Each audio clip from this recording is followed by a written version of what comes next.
अहमदनगरच्या जिल्हा शासकीय रुग्णालयामध्ये या ठिकाणी घडलेला आहे। भारतीय जनता पार्टीचा कार्यकर्ता असणारा की ज्यानं पारनेर नगरपंचायतच्या त्या ठिकाणी कार्यालयाची बनावट दस्तऐवज तयार करून, बनावट सातबारे तयार करून महसूल विभागाची सुद्धा त्या ठिकाणी फसवणूक केल्याचा गुन्हा ज्याच्यावर दाखल असा विजय सदाशिव आवटी हा कुणाचा कार्यकर्ता, मला नाव घ्यायची गरज नाही, सगळ्या जिल्हा माहिती आहे की हा कार्यकर्ता कुणाचा आहे। आज तो त्या ठिकाणी सकाळी या ठिकाणी डिस्चार्ज दिला गेला असं आम्हाला सीएमओ जे आत्ताचे इथले इन्चार्ज त्यांनी आधी सांगितलं। त्याच्यानंतर सिव्हिल सर्जन यांच्याशी बोललो, त्यांनी सांगितलं की आम्ही तर डिस्चार्ज केलाय पण तो अजून तिथनं काही गेलेला नाही।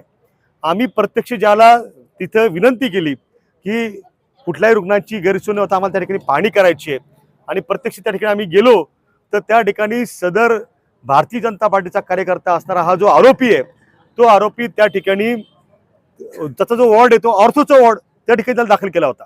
आता त्याची कंप्लेंट होती